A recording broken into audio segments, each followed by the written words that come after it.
Look at me. Sure. Look at me. Sure. I'm the shot now. Hey Exiles, Chronic Painless here with the official patch 3.21 update to my Cold-Conversion Blade Vortex Elementalist / Occultist League Starter Build Guide.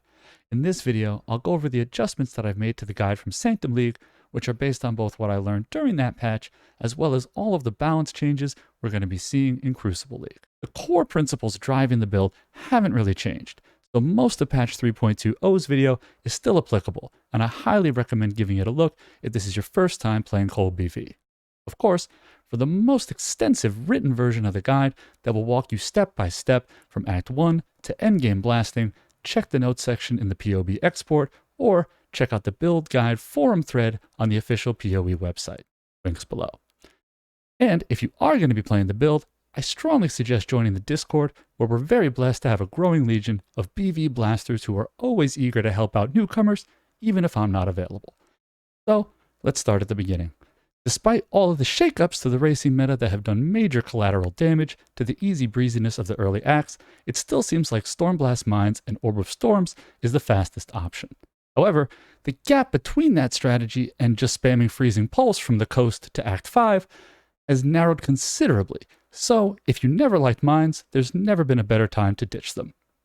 As for the removal of Onslaught support, there's really nothing reasonable that can be done to counteract it, especially in light of the attack speed changes to Scepters that make trying to incorporate the new Momentum support an even less attractive solution. So we'll just have to make doubly sure to manage our Quicksilver flasks for the time being. Thankfully, once we get to Act 6 and start using BV, we should be able to feel just as powerful as in previous leagues by making just a few adjustments. The main differences are the reduced importance of Arcane Surge and the fact that we'll go for the golems right away. With the removal of its more damage multiplier, Arcane Surge has been demoted to a luxury quality of life support or stopgap solution for mana regen issues. It's definitely the first gem I'd remove if I were squeezed for slots. Of course, it only has that distinction because Unbound Ailments has been removed from the guide entirely. This gem provided a tiny, highly conditional benefit and caused far more confusion than it was worth. Plus, without higher levels of Arcane Surge being a potential breakpoint for higher, more damage multipliers, increasing the mana cost of Vortex is essentially worthless. Turning to the early ascendancies, Shaper of Storms has fallen out of favor for two reasons. The first is that we no longer have access to the 40% increased effective ailments from the Elemental Mastery, which provided a big boost to the power of the shocks. The second is that the new Cold Mastery that gives monsters increased damage taken based on how long they've been frozen has made Shock less valuable overall, since sources of increased damage taken only stack additively. We'll be taking this mastery ASAP in lieu of the one that granted freeze duration, which has been moved to the Winter's Embrace Notable, which we'll also pick up fairly early on. The last small change for the BV swap is that we no longer need the Herald Reservation Efficiency nodes, thanks to the return of Mana Reservation Efficiency as a mastery. Getting the max mana and regen from the Deep Thoughts cluster, along with the mastery it unlocks, will give us all the mana we need to get BV going, and this will pay off even more later on in the build when we start considering adding a Precision or Vitality aura to the mix. For the early mapping phase, the only change is that skipping over Shaper of Storms gives us a choice between Mastermind of Discord and Bastion of Elements. We'll be taking both of these when we finish the Uber Lab, but in the meantime, choose whichever one shores up what you feel like you're lacking the most. Moving on to late mapping, the biggest change is abandoning the Light of Divinity and Holy Dominion cluster in favor of the new Winter's Embrace, and a little more life from the wheel near the Scion start.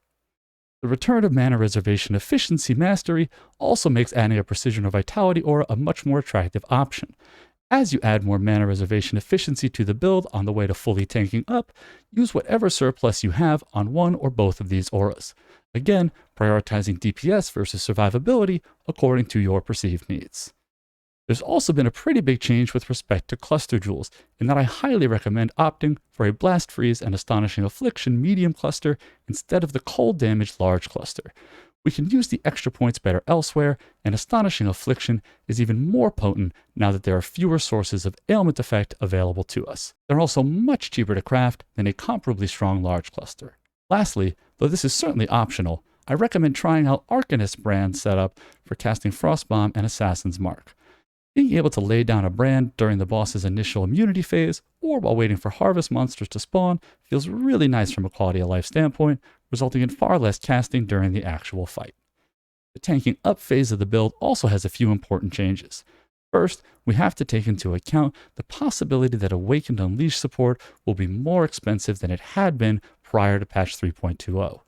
The other option to free up points that may be more affordable would be an early Impossible Escape to get the duration we so sorely need without wasting travel points. Either way, I've had to increase the expected budget for this phase of the build compared to past versions. Besides that, Reservation Efficiency Mastery once again comes into play, opening up a lot more wiggle room with respect to other necessary sources. The bigger changes come with how we'll be going after spell suppression. The new mastery that makes spell suppression chance lucky is sneakily strong, since having 100% suppression is really only necessary in hardcore mode. With this mastery, 80% suppression becomes 96%, and 90 becomes 99. This makes it possible for us to forego suppression entirely on our helm, gloves, or boots, and still wind up close to cap. I recommend gloves because the Eldritch implicits on boots and helms are much more important than those on gloves, and Hrimsorrows with a solid corrupt implicit are always a great and affordable option. As for the Occultist, the primary difference in the initial swap is that I no longer recommend aiming for a Blast Freeze and Doriani's Lesson cluster, as the physical cluster simply provides too much value to both offense and defense, and costs much less currency. Plus, the Blast Freeze and Astonishing Affliction medium cluster is extremely cost effective, and getting lifesteal elsewhere is fairly simple with little opportunity cost. My go-to is Anomalous Blade Vortex, since it means sacrificing just a tiny amount of AoE on only your BV, leaving your explosions unaffected.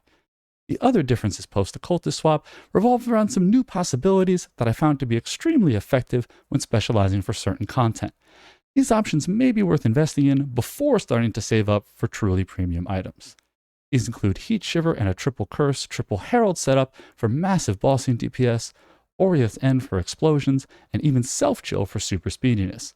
I'll make additional POBs for these endgame loadouts in the coming days, but I wanted to leave the core build guide as just the jumping off point for true high investment and specialization. The last thing I wanted to say before the start of the league is that there are going to be a lot of ways to fine-tune this build according to your particular preferences, playstyle, and target farm. It's not an exceedingly cute or cheeky build that relies on anything close to a gimmicky mechanic or galaxy brain interaction. As long as you're obeying the skill duration to seal generation ratio rule and remembering that the best defense is a good freeze fence, you're going to be just fine. This guide is meant to be a strong and safe foundation based on time-tested practices, which enables further experimentation. I highly encourage Exiles to share their theories, innovations, and discoveries on the Discord link below so we can all learn to appreciate BV even more. That's all for this video. I'll be streaming my League Start on Twitch, so come by and say hey. And as always, try to stay painless.